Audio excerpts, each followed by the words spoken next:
arda ahadan min ummati finnar. Kalau emang Allah bakal memberikan kepadaku suatu pemberian hingga aku puas, berarti aku nggak bakal puas selama masih ada satu orang dari umatku yang ada di dalam api neraka.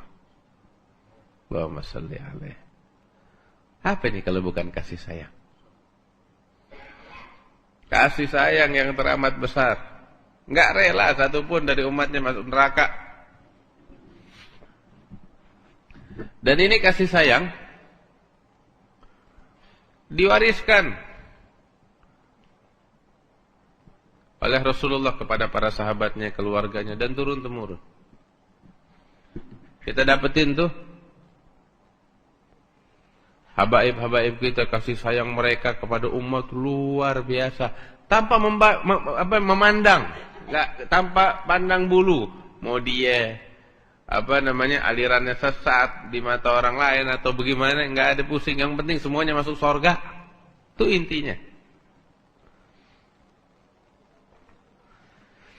Saya kasih contoh, saya dengar ini cerita dari Syekhna Al-Habib Umar bin Muhammad bin Salim bin Hafid. Kisahnya Al-Habib Hasan bin Saleh Al-Bahar. Al-Habib Hasan bin Saleh Al-Bahar memimpin para aulia di zamannya. Cuman tuh mereka jadi aulia besar, jadi wali-wali besar, nggak lain karena kasih sayang mereka kepada umat di dalam hati mereka yang sangat besar. Saat itu kelompok-kelompok, ya, orang-orang dari suatu kelompok, karena mungkin nggak boleh sebutin kelompok apa, ya, mulai mewabah di negeri Hadramaut.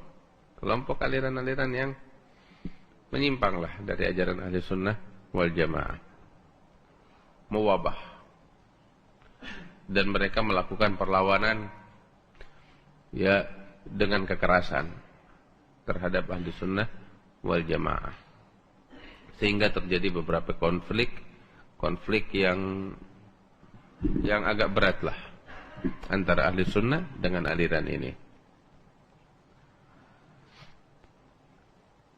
sehingga para ulama pun berusaha untuk memperbaiki keadaan dengan dakwah mereka, sebagaimana para aulia, ya, di balik layar, ibaratnya begitu, ini takbirnya saya, dengan keramat mereka ingin membenahi keadaan, sehingga para aulia berkumpul. Para aulia berkumpul untuk membahas keadaan di Hadramaut yang semakin keruh. Ketika para aulia sedang berkumpul, tiba-tiba hadir di tengah-tengah mereka Rasulullah sallallahu alaihi wasallam. Ada mereka para aulia, lahum ma yasha'un inda rabbihim. Ketika Rasul sallallahu alaihi wasallam hadir, mereka menyampaikan, para aulia, tentang keadaan yang semakin keruh di Hadramaut yang disebabkan oleh aliran yang mewabah ini. Hingga akhirnya Nabi Muhammad SAW mengatakan kepada mereka, baik, apa yang kalian inginkan? Hukuman apa yang kalian inginkan agar Allah turunkan kepada mereka nih, orang-orang aliran sesat ini? Udah ditawarkan sama Rasulullah. Saat itu mungkin mereka semuanya udah ngelihat keadaan makin keruh. Banyak di antara mereka yang berharap agar nih orang-orang dibinasakan, udah tuntas, selesai. Tiba-tiba dari kejauhan datang berlari Al-Habib Hasan bin Saleh Al-Bahar. Apa yang dia lakukan? Dia menjerit memanggil, ya Rasulullah. Menoleh Rasulullah kepadanya di hadapan para aulia. Engkau mengatakan hukuman apa yang kalian inginkan agar Allah menimpakan kepada mereka nih orang-orang yang aliran sesat yang udah mewabah di Hadramaut? Ya Rasulullah, yang kami harapkan, Habib Hasan bin Saleh bilang, yang aku harapkan darimu untuk mereka nih orang-orang aliran sesat adalah kasih sayangmu ya Rasulullah, rahmatak ya Rasulullah. Tuh lihat, Nabi dengar begitu adem. Langsung tersenyum di wajahnya Habib Hasan bin Saleh. Naam ya Hasan, mereka pantas untuk mendapatkan rahmati, kasih sayangku. Lihat, itu pelajaran penting bakal kita. Kalau orang kita zaman sekarang beda dikit aliran, ngafirin, la ilaha illallah. Ini kafir nih, kayak kunci surga punya dia. Iya. Apa hak kita ngafirin orang? Kita jadi ketularan sama orang-orang begitu sekarang. Orang-orang itu suka ngafirin kita gara-gara kita ziarah kubur. Dan kita pun jadi ketularan ngafirin orang-orang yang alirannya sesat. Nggak beda kita sama dia. Nggak tahu dari mana ini datangnya. Virus apa yang merusak kita? Udah dia rusak terus kita juga mau rusak gara-gara ini virus. Kita jadi sama kayak dia. Kita diajarin sama guru-guru kita, ketika ngelihat orang yang menyimpang, yang sesat, jangan jadikan dia itu musuh kita. Enggak, mau alirannya kayak apa pun. Selama dia bersaksi tiada Tuhan selain Allah dan Muhammad Rasulullah sallallahu alaihi wasallam, dia adalah saudara kita. Bukan orang lain. Saudara kita yang perlu kita bimbing. Itu cara memandang kita kepada mereka.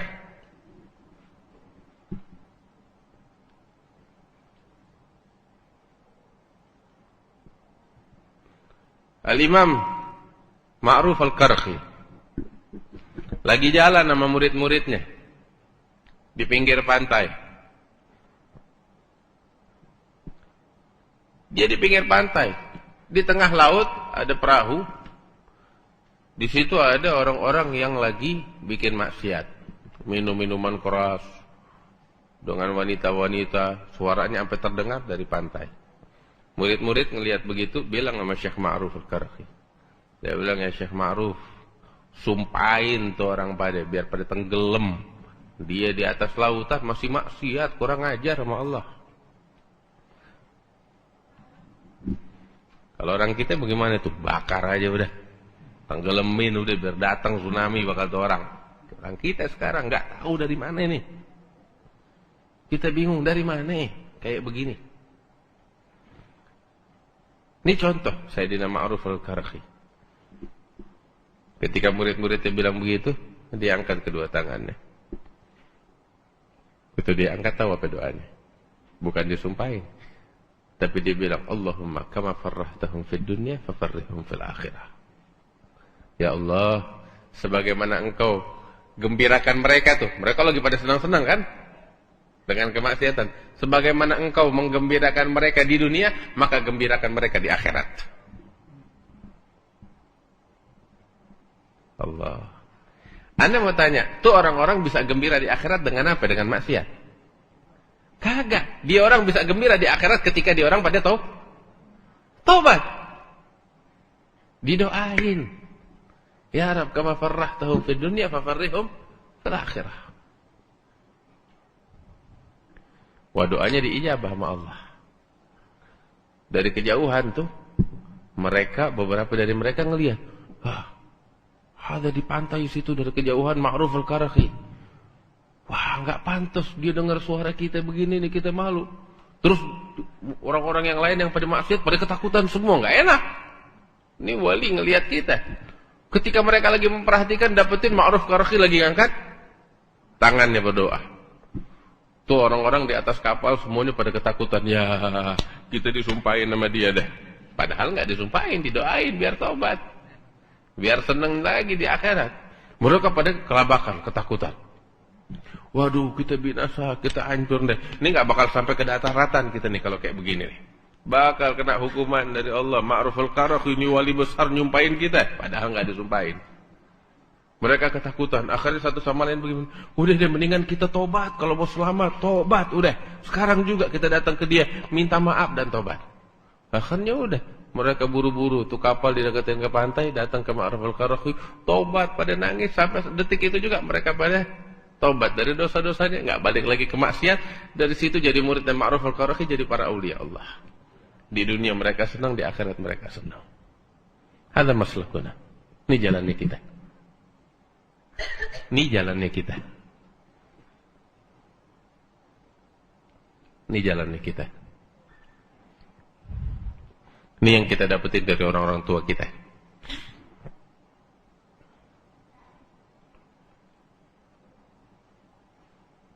Tugas kita cuma ngajak.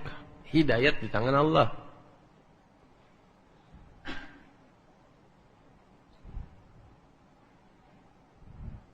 Dalam pertemuan yang lalu kita bilang, yang dulu, ente kalau punya saudara, adik ente, bikin salah, ente mandang dia adiknya ente, apa yang bakal ente lakukan? Dengan penuh kasih sayang, ente rangkul dia, ente perbaikin dia. Itu kasih sayang. Bukan, pergi lo jauh-jauh, dimaki-maki depan umum. Enggak. Itu bukan saudara, itu musuh kayak begitu. Tapi kalau adik kita yang bikin salah, kita rangkul pelan-pelan, ayo balik yuk, rapiin dirimu. Itu kita sama saudara kita. Anak kita kalau bikin salah, kita biar mandang orang yang menyimpang dengan pandangan semacam ini. Pandangan penuh kasih. Anak kita, sebejat apapun, anak kita, sejelek apapun, sebadung apapun, apa yang bakal kita lakukan terhadap anak kita ketika mereka menyimpang?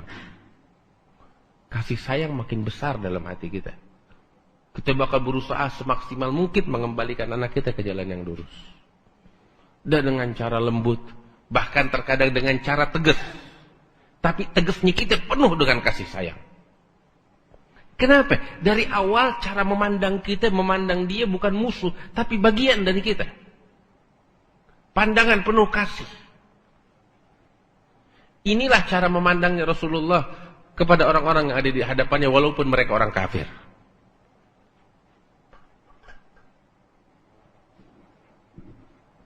Ente kalau baca di sirah, lihat bagaimana Nabi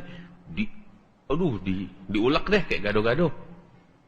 Nabi diulek sama dia orang-orang kafir di Mekah, di Taif. Tapi lihat, gangguan mereka, ulekan mereka enggak menambahkan kepada Rasulullah, melainkan kasih sayang kepada mereka dan perhatian. Sebab dari awal nih cara memandang. Ini yang perlu kita perbaiki. Imam Al-Haddad bilang alaika birrahmah. Saya mau cerita lagi satu hal.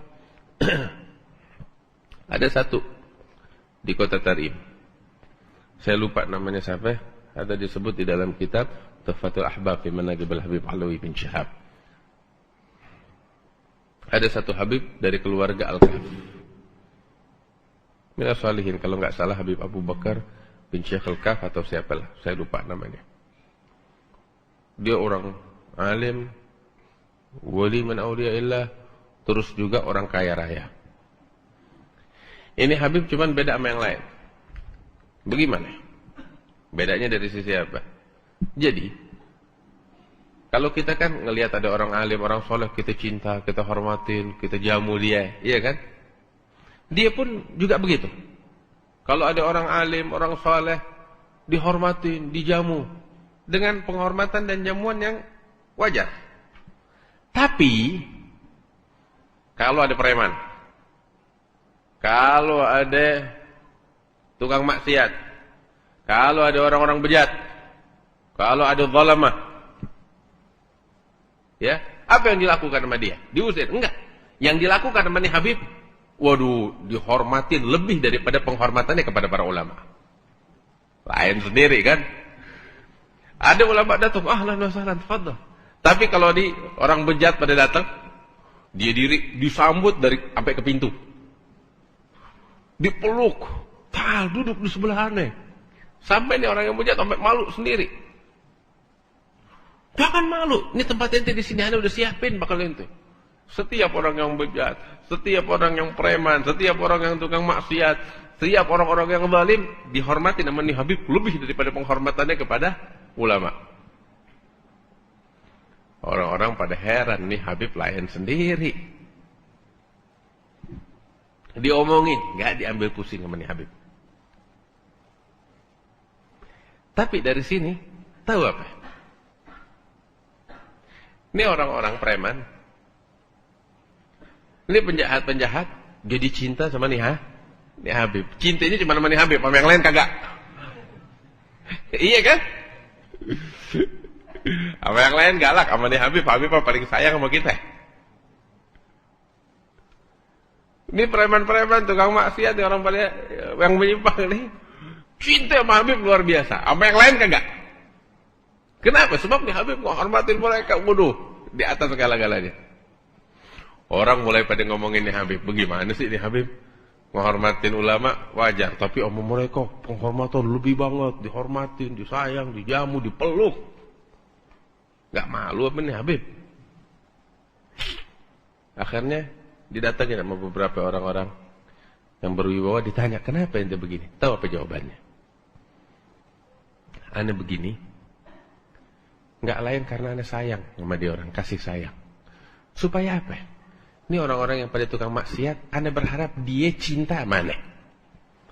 Sehingga ketika dia cinta sama ane min ahlil bait, ane keluarganya Rasulullah sallallahu alaihi wasallam, ane berharap dengan kecintaan dia kepada keluarga Rasulullah, yang dalam hal ini saya, ini menjadi tali penghubung antara dia sama Rasulullah. Sehingga hari kiamat, walaupun dia bejat, ada celah untuk mendapatkan syafaat dari kakek saya Rasulullah sallallahu alaihi wasallam. Tuh lihat. Kalau yang alim udah orang surga, ini yang begini-begini. Kalau bukan kita yang ngikat mereka untuk masuk ke surga, siapa lagi? Syuf, kasih sayang. Kasih sayang yang luar biasa. Ini kasih sayang warisan dari Nabi Muhammad sallallahu alaihi wasallam. Mereka apapun mereka lakukan demi untuk menyelamatkan, masukin umat ke dalam surga. Naam.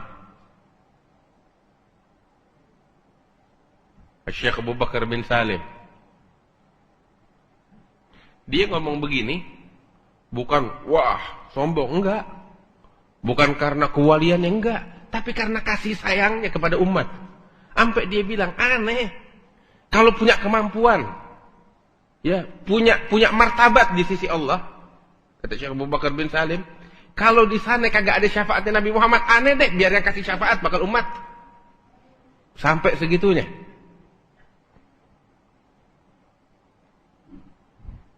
Sampai dia bilang, laula sabagat syafaatu Muhammad li ummati lakuntu syafi'ul a'la. Kenapa dia ngomong begini? Kasih sayang sama umat, kagak mau ada seorang pun dari umat Nabi Muhammad yang masuk neraka.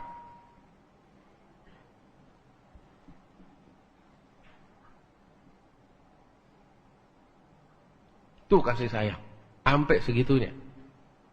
Bukan karena dia wali, waduh, enggak, kasih sayang. Harapannya sama Allah kayak begitu, dan harapan mereka dikabulkan oleh Allah.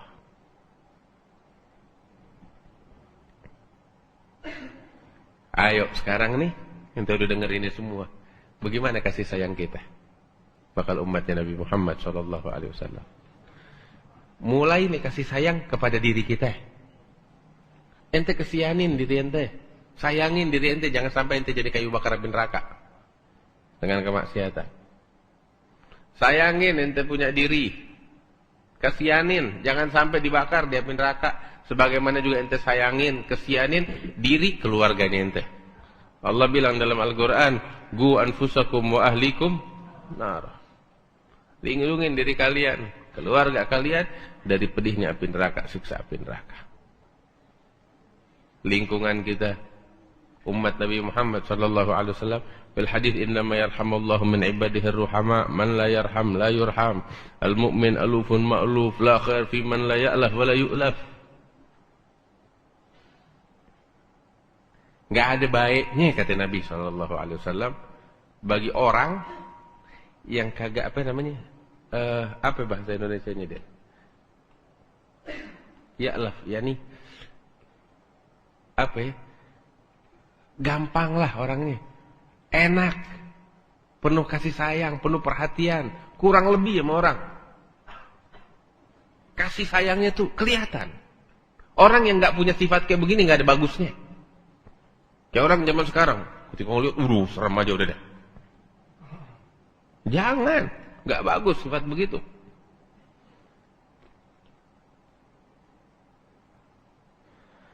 Ya Rabb, biar kita punya nih sifat dalam hati kita. Punya kasih sayang untuk diri kita, kasih sayang bakal keluarga kita, kasih sayang bahkan kepada orang-orang yang menyimpang.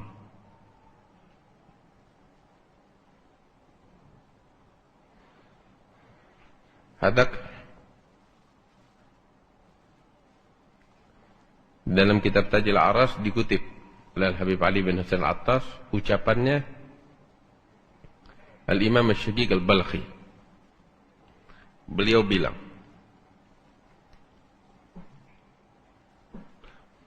man la yarham ahla su' fi su'ihi atau man la yarham ahla al-ma'siyah fi ma'siyatihi fahuwa aswa'u halan minhu.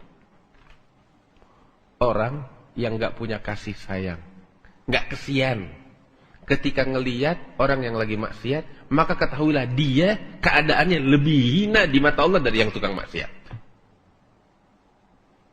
Paham enggak? Ada orang tukang maksiat depan mata kita. Kita memandang, wah ini orang bejat benar. Ambil kabar, ente lebih hina di mata Allah daripada yang tukang maksiat. Ente lebih hina di mata Allah dari yang tukang maksiat. Habis apa yang mesti kita lakukan? Tukang maksiat depan matanya ente mesti kesian, ya Allah kesian nih orang. Saat ini lagi dilaknat sama Allah. Beda kan? Cara memandang bagaimana? Antara yang pertama dengan yang kedua. Yang ini kurang ajar nih orang, gak tahu diri, maksiat sama Allah. Sama yang satu lagi, kesian nih orang. Beda cara memandang. Yang pertama, ketika seseorang memandang semacam ini, kurang ajar, ya kayak begini, dia lebih hina di mata Allah dari